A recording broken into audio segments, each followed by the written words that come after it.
We talked about Andrej Karic.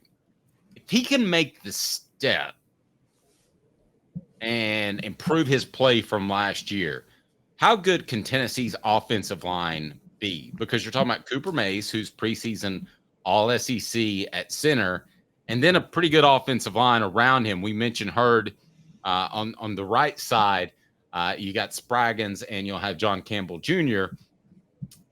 Where does this offensive line rank if Karic makes the step? If Karic makes the step, and if Lance Hurd picks up the offense, and if there are no injuries, guys, Tennessee could have the best offensive line in the SEC. I mean, they could have the absolute best offensive line in the SEC.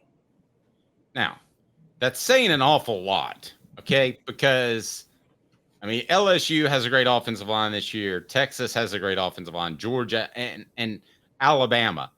As a matter of fact, if you go to 247 Sports, it ranks Tennessee's offensive line at number 5. I would argue that what you said is exactly right. If Karic makes that big step, or somebody does at left guard, I could see them competing as one of the top offensive lines in the SEC and possibly the country. But they've got to stay healthy, right?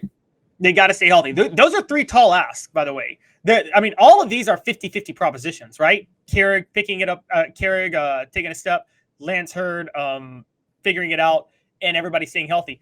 Every one of those is 50-50. Guys, I'm a gambler. A 3-legged 50-50 parlay is a terrible bet. Okay, so I mean, that's not what usually happens. You usually may hit on 2 of them. You're as likely to hit on 1 as you are 2. So, but what's the other parlay? We just got 2 parlays going. Is this a bad 2 parlay bet? No, it's a 3-leg parlay. It's a 3-leg parlay. Karic take the step. Lance Hurd pick up the offense in 1 offseason, and no injuries. That's a 3-legged parlay. On our poll question, if you want to take part, who do you have more faith in to take a step this season? Peyton Lewis, a freshman, gets 62% of the vote. Andrej Karic gets 38% of the vote. Caleb, I love you, buddy, but it is just absolutely got to be Karic. I mean, to ask Peyton Lewis to step in as a freshman and be your go-to tailback, your featured tailback, I 25 years in this business tells me that's not going to happen. The unknown is always sexier. Okay. I always bring up, Dave, you were married for what, 20 or how many years you been married now? Long time. Yeah. I'm not my 9-year anniversary is Thursday. Congratulations. I will say, like, as we all know, the new girl always on the surface can seem more attractive because you don't know what you don't know about her. You don't know what's bad about her. You know all the negatives of your wife. No, she's got cooties. Or she may have something else, the adult version of cooties, which is the scary thing. But that's why Peyton Lewis, people are picking Peyton Lewis. I'll admit it, maybe it's why I'm picking Peyton Lewis. The unknown of Peyton Lewis, you don't know the negatives or you know the negatives about Karic. But I will say this, like, if Karic and Hurd figure things out and there are no injuries, I mean, Dave, we're already talking about a generational quarterback in Nico Iamaleava. What can this offense? Could they have a game where they score a touchdown on every possession? Yeah, they could do that against Chattanooga if they wanted to. You're probably right. I don't think they're going to. I mean, I say that they let South Carolina score on every possession against them in 2022, but still, I'm wondering, could they have a game where they score on every possession? Because it's hard for me to see this offense not.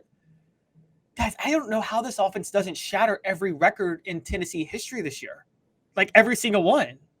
I think they do. They won't shatter your pocketbook if you get your Medicare advice from Medicare Misty. So I'm going to put the over-under at 650 yards for Peyton Lewis. What rushing yards, not all purpose. What will Caleb say after I tell you about Medicare Misty? 19 years this year. I've been in the community since 1993. You're getting a lot of information. Unlike when you were working, they made the choice for you. Now you have to make the choice. Come to us and let us help you make it easy. Call Medicare Misty, MedicareMisty.com or 423-777-5577. Let us help them sleep at night. And we call her Medicare Misty.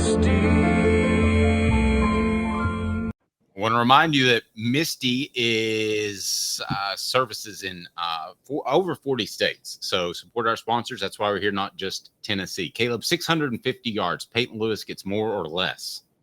Easily more. And I can just give you the numbers on this to prove to you why it's easily more. And which is in 2022, Jabari Small and Jalen Wright both had over 650 yards. In 2023, Jalen Wright had 1,000. Dylan Sampson, as the clear backup, had over 600. So I think even if Dylan Sampson this year gets 1,000, Peyton Lewis is getting 650 yards. I think it's an easy bet he gets over 650. So if you were to predict Dylan Sampson gets 1,000?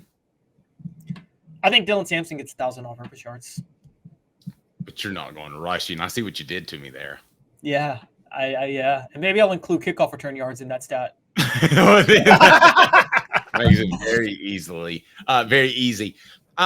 With Tennessee and they're players that have to make a jump. And when you look at Peyton Lewis, obviously these two things are tied together with Andrej Karic.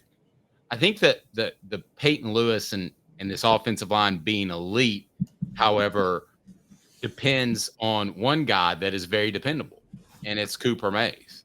And you go in there with an incredible weapon, and I mean weapon as an offensive lineman. He can move people.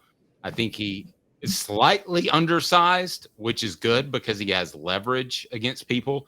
And I think that's a pretty good start. We talk about left tackle a lot, Caleb, and that's, I think I saw your book, or at least I have, or no, the quarterback. You've got it on your back thing. I think the first chapter there talks about how important it is to protect the quarterback's blind side, or maybe I'm mixing that up with another book. Nevertheless, in this offense, is center as important as left tackle, which is typically considered the most important position on the offensive line. Oh, center's the most important position on this offensive line. And I used to hate when people said that. You knew a coach you knew you were in trouble with the coach when a coach was like, well, a center touches the ball every play, so he's the most important offensive lineman. And I'm like, okay, well, this coach usually he used to be the least athletic. Now he's traditionally the smartest, best technician, and plenty athletic. Yes, exactly. And this actually, I will give you this. The center became more important because of and you talked about this last week, what is why you have Peyton over Nico, or Peyton and Cutcliffe over Nico and Josh Heupel. The freeze plays, that makes the center the most important position on the line if you rely on those, right? Yes. The center has to make the right calls. And those freeze plays, which Tennessee does, Cooper Mays is crucial for that. Cooper Mays is the best center in college football. I actually think he's far and away the best center in college football. I think Javonte Spraggins, when fully healthy, Dave, is a first-team All-SEC right guard. Let me ask you this, because Derek brought it up. Great point. He says best run offensive line. I can believe that, but pass offensive line, nope. So I'll ask you what they'll be better in. Brought to you by the Hemp House, the premier hemp dispensary online with a wide variety, great selection, and strict standards to ensure you only receive the best in CBD or Delta products. Hemp House Chat with 2Ts.com. Hemp House Chat with 2Ts.com. Use the promo code HOOKED. That's HOOKED for 10% off. Caleb, so your thoughts? They'll be better on the run blocking because of the interior. Cooper Mays and Javonte Spraggins. Can we both agree those are the two best linemen on this team by far? Yes. And they're reliable. They are incredible. Everything else is hope. However, here's the good news. It's more important for this Tennessee team to be better at run blocking, because if they're good at run blocking and if they can move the ball, in Heupel's offense, guys, when the pass plays are there, the receivers open very, very, very fast. You don't really have to wait for him to get open, right? No. No, I agree with that. I think Josh Heupel's offense can work around poor pass protection. I don't think they can work around guys that can't run in the interior, which when he was hired, you would have probably said the exact opposite, thinking he's just a throw it around the park type of coach, but that hasn't been the case.